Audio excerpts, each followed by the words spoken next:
today's lesson from the Inclusive Bible, Paul reminds us we are each blessed by the Spirit. A reading from the letter to Romans, beginning in chapter 12, verse 1. Sisters and brothers, I beg you through the mercy of God to offer your bodies as a living sacrifice, holy and acceptable to God. This is your spiritual act of worship. Don't conform yourselves to this age, but be transformed by the renewal of your minds, so that you can judge that God's will is, what is good, pleasing, and perfect.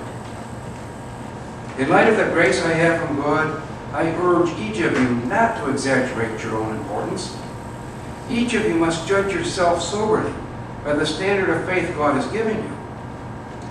Just as each of us has one body with many members, and these members don't have the same function, so all of us in union with Christ form one body. And as members of that one body, we belong to each other.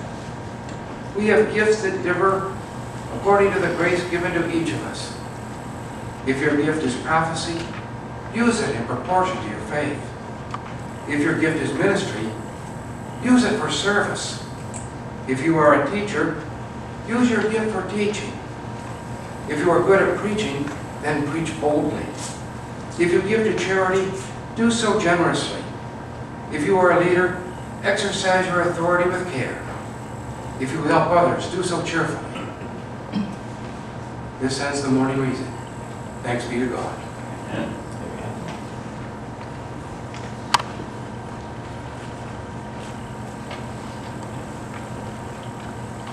Thank you, Lenny. It's Pentecost. We make a lot of hoopla about the Holy Spirit showing up. And we can even feel that Spirit moving in this place. But, okay, now what? This is a common question that we sometimes skip. We celebrate a festival, and then we move on and we forget what the lasting influence of that new knowledge is supposed to be for us.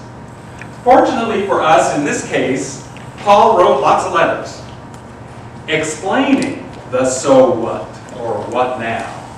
That Spirit has given us many different kinds of gifts and asks of us many different kinds of things. In this passage from Romans today, and Paul actually goes through this list of gifts in several different places with some alternative gifts. So this, when we get to the gifts, is not the only gifts there are. But he begins this passage of introducing the gifts by saying a few general things. He says, what you do is a spiritual act of worship. What you do. It seems that the gist of this letter to the Romans is about taking action. It's not about sitting in the glow of the Spirit and enjoying it, but a call to action. Don't conform, be transformed. Don't let the world tell you what you should be doing. Be transformed in that so that you can help transform the world to be a better place. Put community before self. Don't exaggerate your self-importance. Put community before self. That doesn't mean you don't take care of self, but it means that the goal of taking care of ourselves is to contribute to that larger body. And then he says, use your gifts. What a concept. Use your gifts. Well, what are those gifts? According to one translation, they are encouragement, giving, leadership, mercy, prophecy, service, and teaching.